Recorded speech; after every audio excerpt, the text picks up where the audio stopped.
नमस्कार दोस्तों, अटल अनुसंधान अकादमी यूट्यूब चैनल से मैं अवनीश शुक्ला आप सभी का हार्दिक स्वागत करता हूं। दोस्तों, सुबह के इस वीडियो में प्रतियोगी जीवन से संबंधित विभिन्न महत्वपूर्ण सूचनाओं को लेकर के आपके समक्ष उपस्थित हुआ हूं। तो आइए देखते हैं ऐसी कौन कौन सी महत्वपूर्ण सूचनाएं हैं। दोस्तों, सूचनाओं को विस्तार में शुरू करने से पहले एक महत्वपूर्ण बात, यदि आपने अभी तक हमारे चैनल अटल अनुसंधान अकादमी यूट्यूब चैनल को सब्सक्राइब नहीं किया है तो जल्दी से सब्सक्राइब कर लें, बेल आइकन को प्रेस कर लें ताकि कोई भी नोटिफिकेशन सबसे पहले आपको मिल जाए। दोस्तों, हमारे चैनल के माध्यम से UGC net JRF assistant professor, PGT, TGT, GIC lecturer, LT grade व अन्य प्रतियोगी परीक्षाओं से संबंधित समस्त सूचनाएं सबसे पहले आप तक प्रेषित की जा रही हैं। ये हमारा व्हाट्सएप नंबर है 8543856728। इस पर मैसेज करके आप हमारे व्हाट्सएप ग्रुप से भी जुड़ सकते हैं। अब सूचनाओं पर विस्तार से नजर डालते हैं। तो पहली सूचना यहाँ पर आप देख रहे हैं, सीबीएसई 12वीं की परीक्षा भी रद्द। प्रधानमंत्री मोदी की अध्यक्षता में हुई उच्च स्तरीय बैठक में छात्रों के हित में फैसला किया गया है। मूल्यांकन के लिए सीबीएसई को बेहतर मापदंड तैयार करने के निर्देश। सीबीएसई के बाद सीआईएससी ने भी 12वीं की परीक्षा की रद्द। यहाँ पर आप देख रहे हैं, छात्रों के स्वास्थ्य और सुरक्षा को देखते हुए केंद्रीय सरकार ने केंद्रीय माध्यमिक शिक्षा बोर्ड की 12वीं की परीक्षा रद्द कर दिया है। प्रधानमंत्री नरेंद्र मोदी की अगुवाई में मंगलवार को हुई उच्च स्तरीय बैठक में यह फैसला लिया गया है। इसकी जानकारी खुद प्रधानमंत्री ने ट्वीट करके दी है। सीबीएसई 12वीं की परीक्षा रद्द किए जाने के बाद अन्य शिक्षा बोर्ड और राज्य भी इस तरह के फैसले ले सकते हैं। Council for Indian school certificate examination ने भी आईएससी 12वीं की परीक्षा रद्द करने का ऐलान किया है। सीआईएसई के सचिव गेरी अराथून ने कहा है कि वैकल्पिक आकलन के तरीके पर जल्द ही फैसला लिया जाएगा। यह परीक्षा पहले 4 मई से होनी थी। प्रधानमंत्री मोदी ने 12वीं की परीक्षा पर किए गए इस फैसले से पहले अपने वरिष्ठ अधिकारियों के साथ शिक्षा मंत्रालय और सीबीएसई के अधिकारियों के साथ उच्च स्तरीय बैठक की है।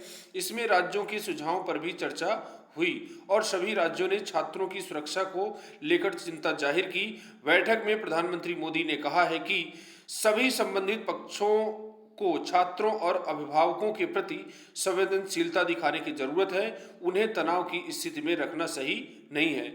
तो दोस्तों, यहाँ पर आप देख रहे हैं, सीबीएसई की 12वीं की परीक्षा रद्द कर दी गई है। अन्य बोर्ड जो है परीक्षाएं रद्द कर सकते हैं। यहाँ पर आप देख रहे हैं, सीबीएसई जिले में बिना परीक्षा पास हो जाएंगे 12वीं के 7,000 से अधिक छात्र छात्राएं। सरकार के निर्णय पर छात्रों, प्रधानाचार्यों एवं शिक्षकों ने जताया संतोष, लेकिन भविष्य को लेकर जताई चिंता। क्योंकि दोस्तों, आप जानते हैं कि हाई स्कूल या फिर इंटर की जो परीक्षाएं होती हैं तो ये बहुत ही महत्वपूर्ण होती हैं और जीवन में, पूरे परीक्षा काल में, पूरे जीवन में अगर कोई एकेडमिक परीक्षा होती है तो वो होती है इंटर की परीक्षा। किंतु परीक्षा नहीं हो पा रही है तो कहीं न कहीं से छात्रों के भविष्य भी खराब हो रहा है। बिना परीक्षा के प्रमोट किया जाना ये छात्रों के हित में भी नहीं है। लेकिन सरकार क्या कर सकती थी, और इस समय कोरोना महामारी है तो जान है तो जहान है। स्वास्थ्य यदि अच्छा रहेगा, व्यक्ति जीवित रहेगा तो परीक्षाएं होती रहेंगी और तैयारियां भी चलती रहेंगी। सीबीएसई 12वीं की परीक्षा रद्द, यूपी ने भी दिए संकेत। यहाँ पर आप देख रहे हैं, उत्तर प्रदेश में भी 12वीं की परीक्षा रद्द की जा सकती है। योगी ने किया फैसले का स्वागत। सीआईएससीई ने भी रद्द की परीक्षा। कोरोना महामारी के अनिश्चित हालात के बीच केंद्रीय माध्यमिक शिक्षा बोर्ड की 12वीं की परीक्षा निरस्त कर दी गई है और अब उत्तर प्रदेश के मुख्यमंत्री योगी आदित्यनाथ जी भी परीक्षा जो है इंटर की परीक्षा रद्द करने का ऐलान कर सकते हैं। इसके बाद दोस्तों, अगली खबर है, यूपी बोर्ड ने भी कर रखी तैयारी, इंटर की परीक्षा निरस्त होना तय। उप मुख्यमंत्री बोले दोबारा करेंगे रिव्यू, जल्द इस पर होगा फैसला। प्री बोर्ड कक्षा 11 की परीक्षाओं का ब्यौरा मांगा जा चुका है। मुख्यमंत्री योगी आदित्यनाथ ने किया फैसले का स्वागत। मुख्यमंत्री योगी आदित्यनाथ ने पीएम के सीबीएसई 12वीं की परीक्षा रद्द करने का फैसले का स्वागत किया है। उन्होंने इसे देश भर के छात्रों की स्वास्थ्य सुरक्षा की दिशा में बढ़ाया गया महत्वपूर्ण कदम बताया है। सीबीएसई की 12वीं की परीक्षा रद्द होने के फैसले के बाद अब उत्तर प्रदेश यूपी बोर्ड की परीक्षा भी रद्द होना तय है। अब मुख्यमंत्री योगी आदित्यनाथ जल्द ही यूपी बोर्ड की 12वीं की परीक्षा के संबंध में बैठक करके निर्णय लेंगे। इसके बाद दोस्तों अगली खबर है, 4000 से अधिक चयनितों की नियुक्ति शीघ्र। कोरोना संक्रमण का प्रभाव खत्म होते ही युवाओं को रोजगार देने की प्रक्रिया शुरू हो जाएगी। एसएससी ने कोरोना संक्रमण की बंदिशों के बीच अलग अलग भर्ती परीक्षाओं में चयनितों को नियुक्ति देने की प्रक्रिया लगभग पूरी कर ली है। संबंधित विभाग से उस दिशा में पत्राचार शुरू कर दिया गया है। इसके तहत उत्तर प्रदेश व बिहार के 4039 चयनितों को नियुक्ति मिलेगी। चयनितों में एमटीएस 2019 के 2200, एसआई सीपीओ 2018 के 139 और सीजीएल 2018 के 1700 अभ्यर्थियों का चयन किया जाना है। तो दोस्तों कोरोना महामारी के बाद ये छात्रों के लिए बहुत ही बड़ी खबर है और 4000 लोगों को नियुक्ति मिलने जा रही है। इसके बाद दोस्तों अगली खबर है, शिक्षकों के बचे 5000 पदों के लिए काउंसलिंग। जी हाँ दोस्तों, 69,000 शिक्षक भर्ती बहुविवादित बहुप्रतीक्षित भर्ती अभी भी पूर्ण नहीं हो पाई है। जैसा कि आप जानते हैं कि 2 चरणों में इसकी काउंसलिंग करा ली गई है। पहली 36,590, 31,590 और 36,002 काउंसलिंग कराई गई है और तीसरी भर्ती का इंतजार है छात्रों को लंबे समय से। लगभग 5,000 पदों पर ये तीसरी काउंसलिंग कराई जानी है। जिन छात्रों का 1 नंबर 2 नंबर से रुक गया था वो छात्र बड़ी आश लगाए बैठे हैं कि कितना जल्दी थर्ड काउंसलिंग कराई जाए और उनको भी चयनित होने का अवसर मिले। यहाँ पर आप देख रहे हैं परिषद, यहाँ पर शिक्षकों के बचे 5,000 पदों के लिए काउंसलिंग इसी माह। परिषदीय प्राथमिक स्कूलों में 69,000 शिक्षकों की भर्ती में खाली रह गए लगभग 5,000 पदों पर चयन के लिए इसी माह काउंसलिंग कराने की तैयारी है। कोरोना महामारी के कारण इन पदों पर भर्ती के लिए काउंसलिंग नहीं हो सकी थी। बेसिक शिक्षा राज्य मंत्री डॉक्टर सतीश चंद्र द्विवेदी ने कहा है कि इन खाली पदों को भरने के लिए जल्द काउंसलिंग कराई जाएगी। इसके बाद 1.5 माह बाद खुला इलाहाबाद विश्वविद्यालय, सुंदरीकरण शुरू, दफ्तरों में लौटी रौनक। पहले दिन कुलपति एवं शिक्षकों ने लगाए पौधे। इसके बाद यूपीपीएससी कोविड काल में सफलता का मानक बनेगा रोड़ा। तो दोस्तों ये उत्तर प्रदेश लोक सेवा आयोग की खबर है और कोरोना महामारी के खत्म होते ही जो उत्तर प्रदेश की लोक सेवा आयोग द्वारा जो बहुत सारी भर्तियां स्थगित कर दी गई हैं, ये सभी भर्तियां को शुरू किया जाएगा पुनः से और एग्जाम करा करके छात्रों को नियुक्तियां दी जाएंगी। यहाँ पर आप देख रहे हैं प्रारंभिक परीक्षा में मदों की संख्या के मुकाबले 13 गुना की जगह 10% अभ्यर्थियों को सफल घोषित किए जाने की मांग। छात्रों की मांग है 13 गुना प्री में 13 गुना पास न करके 10% अभ्यर्थियों को ही शामिल किया जाए। इसके बाद अगली खबर है, नडाल की रोला गेरा में 101वीं जीत। लगातार 17वीं बार पेरिस के दूसरे दौर में पहुंचे राफेल। रिकॉर्ड 14वें फ्रेंच ओपन के लिए खेल रहे पेरिस स्टार राफेल नडाल ने जीत के साथ आगाज किया है। दुनिया के तीसरे नंबर के खिलाड़ी नडाल ने ऑस्ट्रेलिया के 21 वर्षीय एलेक्सी पोपरिन को 6-3, 6-2, 6-7 से हराकर 17वीं बार रोला गेरा के दूसरे दौर में प्रवेश किया है। सेरेना ने जीता फ्रेंच ओपन के इतिहास का पहला रात्रि मैच। चीन, मानव शरीर में पहली बार मिला बर्ड फ्लू संक्रमण। यहाँ पर आप देख रहे हैं चीनी आयोग ने कहा H10N3 संक्रमण के प्रसार का खतरा कम। आमतौर पर मुर्गियों में पाई जाने वाली बर्ड फ्लू महामारी के चीन में पहली बार किसी इंसानी शरीर को संक्रमित करने का मामला आया है। चीन के पूर्वी प्रांत जियांगसू के झिनजियांग शहर में H10N3 स्वरूप स्ट्रेन के संक्रमित एक 41 वर्षीय मरीज की हालत अब स्थिर है और उसे 1 माह बाद अस्पताल से छुट्टी मिल सकेगी। लेकिन कोरोना प्रसार पर बदनाम हो चुके चीन में इस नए वायरस को भी लेकर लोगों में डर है।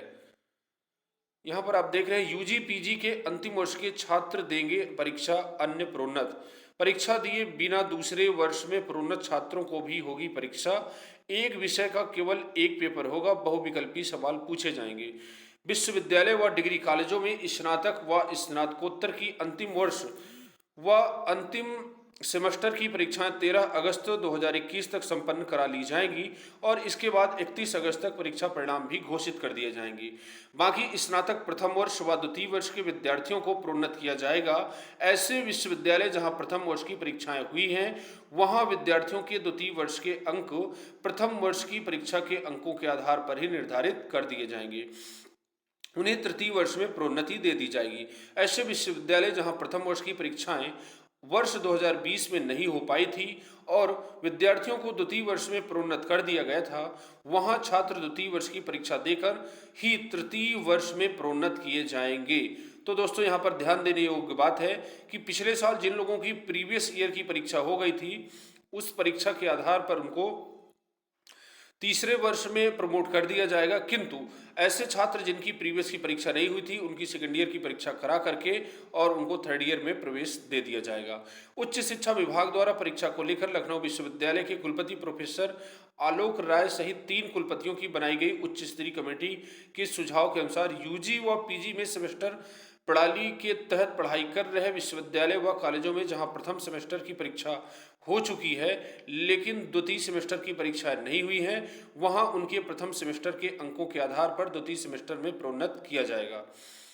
इसके बाद दोस्तों प्रवेश प्रक्रिया में शामिल होने को 30 जून तक मौका।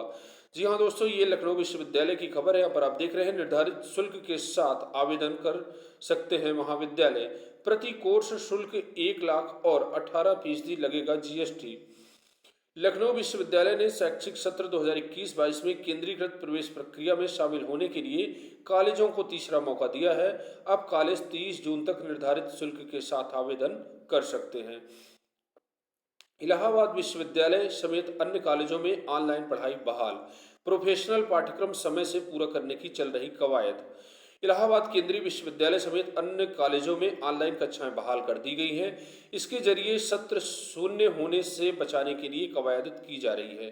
कुलपति के निर्देश पर रजिस्ट्रार प्रोफेसर एनके शुक्ला ने इस आशय का नोटिफिकेशन भी जारी कर दिया है। यहाँ पर आप देख रहे हैं परा स्नातक और प्रोफेशनल कोर्स के सभी पाठ्यक्रमों को पूरा करने के उद्देश्य से कुल सचिव कार्यालय की ओर से यह अधिसूचना जारी की गई है। दूसरे और चौथे सेमेस्टर की कक्षाएं ऑनलाइन प्रारंभ करने के निर्देश दिया गया है। विश्वविद्यालय और महाविद्यालयों के शिक्षक अन्य पाठ्यक्रमों में पहले से ही ऑनलाइन कक्षाएं ले रहे हैं। इसके बाद यूपी बोर्ड में भी मॉडरेशन से सुधारा जा रहा है उत्तीर्ण प्रतिशत। यूपी बोर्ड में अन्य शिक्षा बोर्डों की तर्ज पर हाई स्कूल व इंटर के परीक्षार्थियों का उत्तीर्ण प्रतिशत सुधारने का कार्य 10 साल से हो रहा है। किसी एक विषय में सभी परीक्षार्थियों को अतिरिक्त अंक देकर ओवरऑल सफलता प्रतिशत ठीक किया जा रहा है। इसलिए 2011 के पहले तक बोर्ड का रिजल्ट प्रतिशत कम होता रहा है।